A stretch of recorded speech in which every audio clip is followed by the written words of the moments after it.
let's move on to our second movie, which is Complicit. Now this has David Oyelowo. That sounds about right. Which he played Martin Luther King in Selma. Yeah. I can't think of other things. Very recognizable face. Very good actor. Yeah, once you see him, you'll be like, oh, that's that guy. Yeah, exactly. Yeah. It's the guy that's not Black Panther. All right. Is that racist? No. Okay, because like those are like the two actors. No, yeah, I can see that for sure. If you're like, hey, we're looking for a black 30-year-old male lead, you look at David Chadwick Oyelowo Boseman, and Chadwick Boseman, and that one other dude. Eldris Eye was getting a little older. No, not Eldris. Michael B. Jordan. But Michael B. Jordan doesn't really fit in there. Area, no. Michael B. Jordan, I still think you cast him as a 20-year-old. I'm saying, like, if yeah. you're looking for a 30 to 40-year-old guy, it's David... Somebody pretty mature. No offense, Michael B. Jordan, but you know your cast role. Yeah, in a couple years, though. Yeah, definitely. You're a great actor. Okay, so give us the description. Okay. Yeah, so Complicit. This was recorded or released in 2013. And so... An M15 officer must choose between his conscience and his morality as he contemplates torturing a terror suspect he believes is planning an attack.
So, as you can already tell, this said MI5 officer.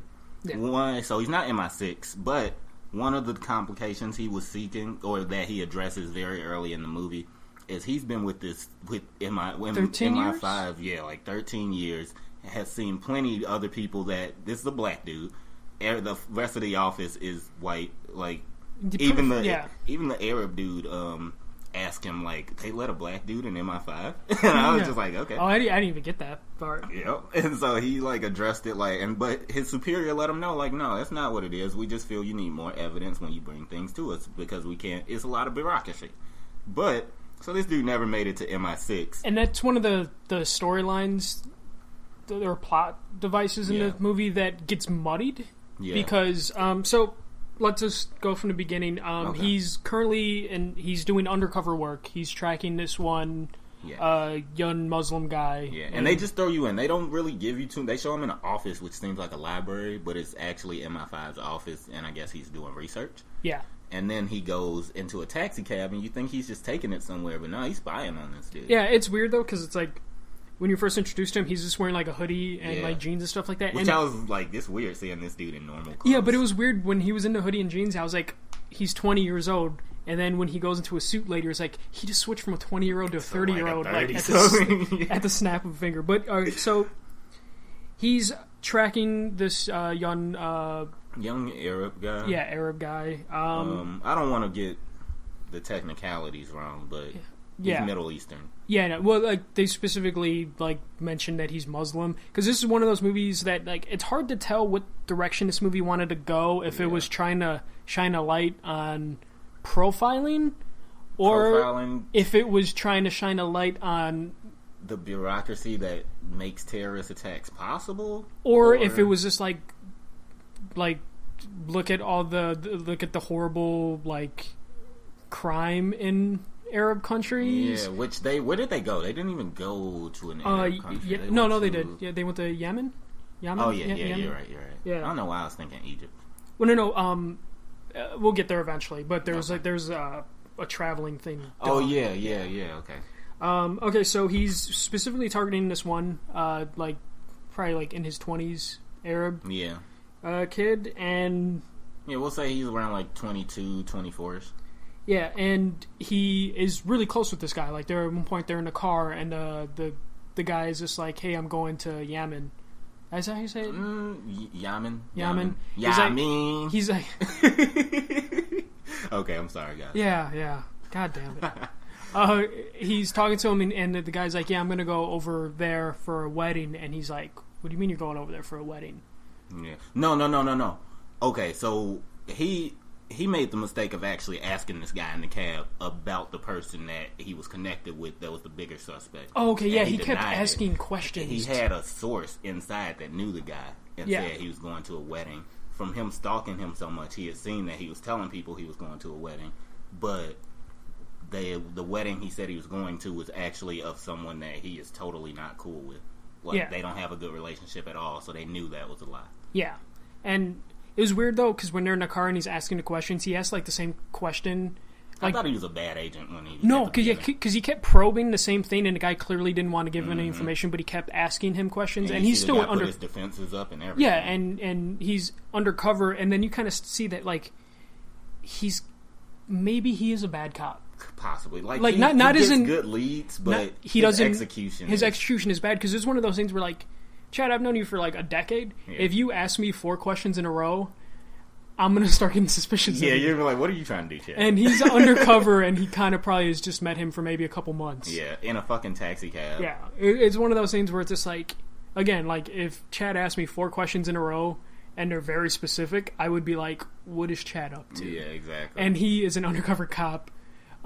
An undercover MI5 agent. Yeah, so undercover. He should be better than that. Yeah, and also, if this suspect is an actual terrorist, would be like, why is this guy asking me all these terrorist questions, and I'm a secret terrorist? Like, and even if he wasn't a terrorist, or even if he was a terrorist and he questioned that, all you did was open the door for this dude to be like, dude, you're being really racist right now. Yeah, and again, this is that muddy thing in the movie. Or prejudiced. Yeah. One of the two. this is the thing where the movie gets like muddies the waters in terms of like what direction it wants you to go, which is probably what the execution. I thought it did that good. It kept me in. Yeah, because I didn't know. So the guy's gonna go to the wedding. Yeah, and so he returns to MI5. Yeah, he gives them the evidence they have. They weren't for it. They shot him down a lot, which is like, these leads are pretty good. You're asking for more firm evidence, which is understandable, but you're actually asking for, like, you got enough evidence where we can get a warrant. All he's asking for is, can we monitor this guy while he's overseas? Which you would think wouldn't be that big of a deal. He's like, hey, I have some evidence that this guy's doing something. Can we get a tail? Yeah, and it's way too many things connecting that even though they blow them off, like, your linen, he received an email, the man that's going to the wedding, received an email from the terror suspect saying your linen will be arriving in a few days. Yeah, and he gets a ton of emails specifically that say linen. Yeah. And he's just like, hey, linen's probably code for something. Also, this guy is talking to people. He's going to a wedding of someone he doesn't like, who's also friend with a head of a terrorist organization. And we know that person is going to be in that area. Yeah, and he's like, this is a lot of evidence. Can we at least get a tail? And they're and MI5 firm evidence. That's firm. Yeah, and they're like, it's not enough. Fuck off. And then after so long, they eventually say, okay, this is enough to monitor him. Which, again, brings in the racial thing of just, like, why don't they believe him enough? Which I didn't even really understand the relationship between him and that lady at the office. Like, she was some white lady that wanted to get, like, she act like she empathized with him, asked him to come out for drinks afterwards. And they had sex with him. Yeah. And that's really it. He looks at her at the end, and that was it for them. I don't understand that relationship. But. So, the MI5 officers kind of feeling good for himself because he's like, I finally got them to listen to me, and he firmly believes this guy is a terrorist. So he's like, they're going to find out he's a terrorist. I'm going to get a promotion. Everything's going to be fine. And they're like, we'll keep eyes on him. And then less than 24 hours later, this dude vanishes. Yeah, off of, like, he goes ghost. He goes on a river and starts heading to Egypt, like Cairo. Cairo, yeah, that's when he started to go to Egypt. So it looks even more suspicious. Of he didn't go to a wedding. There are planes that go to Egypt. Yeah, this dude just literally went somewhere and then did, like, it takes a lot to go off the grid. He flew into Yemen. Yeah, and is being tailed by MI5 and the Yemen officials there. And he eludes them, gets on a river, and then with the guy that he was supposed to be meeting with. Yeah, and they basically tell the officer, like, good job. Yeah, you were probably right. Great job, bro. But we lost him. We lost him. Sorry. Yeah. And he's like, what? So he goes out to Cairo himself. They said I forget. It came up a little later. I don't know if it was in Cairo, but he had over the. I don't know what country they picked him up. He was in. He went to the. It was the Egyptian police that apparently abused this guy because they got hands on him. Yeah. Which, as you watch more throughout the movie, I feel like they were helping dude, but. I don't know, man. Like, again, this movie did a really good job of making us, like, not know what they wanted us to think. Mm-hmm. Because, so they pick him up, they pick up the target at a farm. Yep. And they find... they say they searched, and that became a fucking lie later. Yeah, so they tortured the farmers to find out linen men... the shit out of those. We didn't see it, but seeing them dudes' faces, nobody deserves that. They find out that linen means ricin. Mm-hmm. And... that the farm was making ricin in aerosol cans. It in aerosol, yep. And he gets there, and the target is completely offended that all this is happening to him. And apparently knows all of his UK rights. Yeah. So that because he called for the British embassy, so that he made sure that they would come get him because he is a UK citizen. Yeah, he's a British citizen. And this dude... He knows all of his rights. But he brings up a good point because the cops... He pretty much plays it like Mekhi Phifer in that one movie. Yeah, and what the fuck was that called? Oh, man, that movie was kind of good. Oh, man. It was from episode 1, guys. Yeah, episode 1. Wow, you taking a lot of notes. The Suspect. Oh, was that The Suspect? Yeah. Yeah, it was oh, no, it wasn't. No, it wasn't. It was... I don't know. It was probably The Suspect. I don't know. Because I don't remember The Suspect. I think it was The Suspect. Urban Profanity. Yeah, The Suspect. It was The Suspect. I take notes for every movie, and one of my notes for The Suspect is Urban Profanity, LOL. That cop was just using that as a reason to be a dick. But yeah. So the target knows all of his rights, and MI5 and the British official were like, why do you know all your rights? And he brings up a good point. He's like, because I'm a young Muslim British citizen. Yeah. Which to me, as a black man, I make sure I know my rights too. So yeah, it's one of those things where it's just like, again, the movie twisting things a little bit of just being like, which side are you on? Yeah. Which is, the movie does a really good job. Which really fucks you with that. Because you're like, oh man, dude, like, am I an asshole for thinking this guy's a terrorist? But all the clues line up. Yeah. And so basically there's a bunch of red tape that gets in the way of him being able to interrogate. The second those Egyptians put their hands on him, he bought himself at least 2 weeks, but he wanted to get out immediately. They were like, nah, dude, you waiting until we get this figured out. Because he had enough cuts on his face that if there shows sign of torture, he gets taken to a doctor right away and taken back home immediately, I guess, according to British law. So they investigate, and the British ambassador guy, he just is not really cooperating with David Oyelowo. It's because, like, he's following the red tape to the T. He is, but at the same time, he kind of seemed like there were points in this movie where I thought this dude was colluding with the terrorists and thought he, for some reason, had something to do with it. Yeah, but it just turns out he's just like a really bureaucrat. Guy. Yeah. Or at least that's what I think that could have not been the case. And also, he kind of seemed like he didn't like the MI5 officer. He didn't like David, how do you say his name? Oyelowo? Oyelowo. I'm sorry, David O, if I'm pronouncing it wrong. David O, okay, we'll call him David O. D-O. Yeah. No, it's just no, David O. David O. He couldn't tell if he was just following the red tape or he just didn't like him. Yeah. He was overstepping his boundaries or something. Who knows? Yeah. So basically after some interrogation, this dude finds out who did the interrogating, but he wasn't supposed to actually meet with the guy that did the initial interrogation before MI5 and the British ambassador arrived.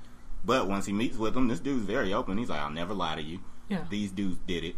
They are the terrorists you're looking for. And I got the information by fucking them up. Yeah, he flat out told him I tortured them. I tortured them. I pulled their nails. I did everything I could. And I got the answers. Why?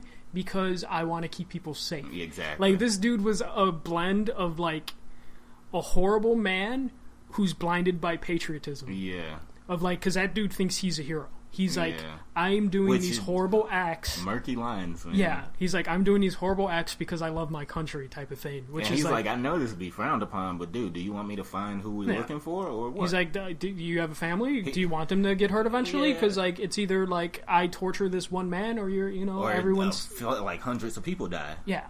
And so David O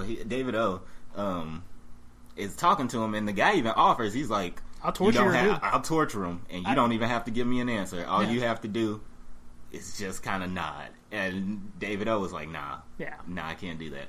Yeah, and then David O is just like, I can't do that. He goes to the farm that was apparently searched thoroughly. Looked at it. And finds... Just casually with his hands in his pocket, just looking around, and was like...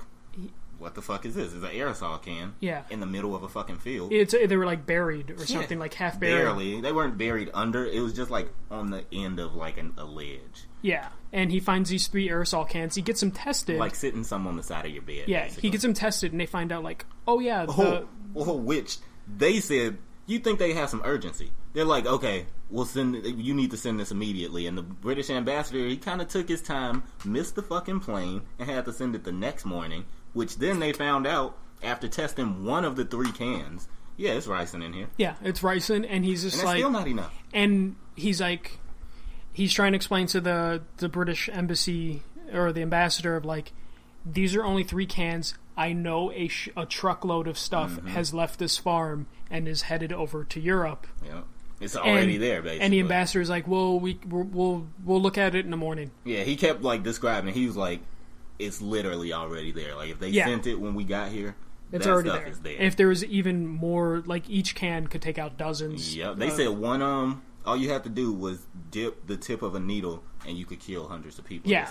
And as far as they know, there are multiple things there. Mm-hmm. So David O is pissed at this point, and he ends up calling... And he does have a daughter in the I almost said the States, but in whatever. Yeah, in London. In the kingdom. And he ends up just calling that torture guy of just like... Yeah, did they show him contact him? Because he, I think he texted him, or he called him, and he just said one word. Okay, yeah, okay. And then the next day, we see the terror subject. Has his fingernails pulled off. And he's completely dead silent. He's just like... You could tell this dude put up a lot of resistance. And apparently he got the information...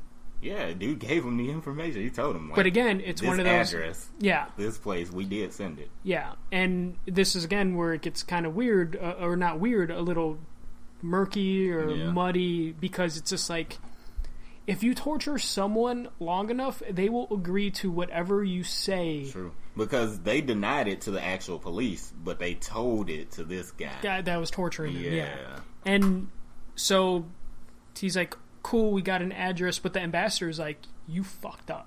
Yeah. The ambassador, as soon as he didn't even know that it was him. The guy snitched on him. It was like, once they were like, yeah, we'll do a thorough investigation onto who abused you. And he was like, how about you check out your buddy David O? Yeah. And David O had nothing to even say about it. He's just like, you asshole. Yeah, so that's when the movie starts to wrap up. And, the movie wraps up really fast. The address turns out to be fake.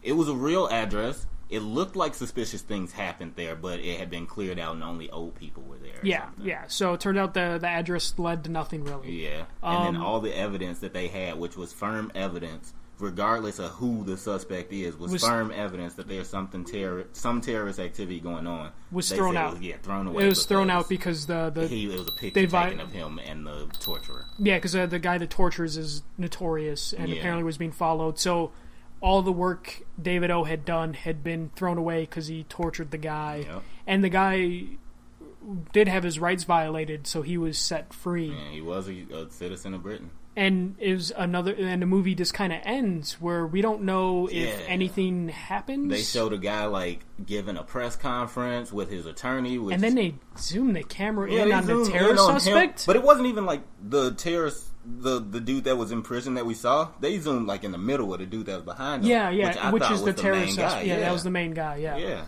So then, and David O is basically, he's lost his job. They kicked him out. They're like, you're suspended. They told him you're suspended, but go find new work. Yeah, you're not coming back. Yeah. And he's like, they were like, the way they described it, they were like, had you not gotten caught, we would have and could have defended you. Yeah. But you got caught. If their pictures were taken, they're like, if there were no pictures, we would have backed you up. Mm-hmm. There are pictures. We can't do anything. Find a new job. Get out. Which makes you even think, like, damn, David O, like, maybe these dudes weren't really holding you back and you were just not really being a great cop. Because they said he's obsessive. Mm-hmm. Very much so obsessive, which we saw. We saw it big time. So basically, we're left at the end of this movie where David O lost his job. The terror suspect, we don't know if he was with the people he's supposed to meet with, and gives a press conference with a British attorney representing them because his rights were violated. But it's one of those things where, was he actually a terror suspect? And as the guy, or like, was he an actual terrorist, or did being tortured push him to that? Actually, before even being tortured, the guy that they were interrogating told David O himself. Remember, he was like, when he called David O a nigger. Sorry to any listeners who might think that's raunchy. Fuck off. But, it's a line from the movie. Yeah, they called him the nigger. And he took offense to that, obviously. He's the only black dude in MI. He said that's how he asked him. He's like, they let a nigger in MI6 or MI5. And he was like, grabbed him, knew he couldn't abuse him, and just threw him to the floor. And for whatever reason, that dude was like, okay, I got to him. Yeah, I will tell you. I did do this stuff. And you are right on the right path. But now that I've told you, ask me your questions. Every question he asked, he's like, no comment. And he's like, that's what terror is, bro. And I was just like, oh. He got you. Yeah, dude. And you see the terror on David O's face at the very end before it goes to credits as he's sitting on the park bench watching his daughter on a merry-go-round. Yeah. Not knowing if anything is going to happen. Yeah. And again, like, I commend this movie for taking this route and not picking a specific direction to go in. Like, you were left... They treaded the line so well and made you, like, question things yourself. And so... I enjoyed it. Yeah, I sure did. Netflix recommended this a 3 out of 5 for me. I would probably go... give it a 2. Yeah, you were complaining that it gave you a really low score. Yeah. I'll probably go with a 4. That's where I was exactly going for. Wow, we're on the same page this week. Yeah. I'll go with a 4. I really liked what this movie did in terms of, like, making us wonder of, like, Was that an actual terrorist, or was he just being profiled? Yeah, definitely a nice suspense. Was there racism with MI5, or was he really just a bad MI5 officer? Which at the end of the movie, it seemed kind of true, kind of obvious that he was no Bond. See, the way I watched this movie was after a few minutes in, and him saying he was never promoted to MI6. I was like, okay, so this is the Black Bond that everybody is opposed to. And this is what he's going through and why he will never be Bond. And then when he got suspended, I was like, yeah, that's exactly why there's never going to be a Black Bond. But that's not to say he didn't deserve it. He did get caught colluding with the torturer. Yeah. You know, he showed that he's obsessive and that, like, he gets blinded by his obsession. So it's one of those things. You can make an argument that his obsession grew because he was not being promoted, and thus he felt more pressure to do more. To nail someone and then get that promotion. If you bust a terror suspect, you are... Especially one that's going to fuck around with ricin. Yeah. Okay. In Britain. They're going to ruin you. Yeah.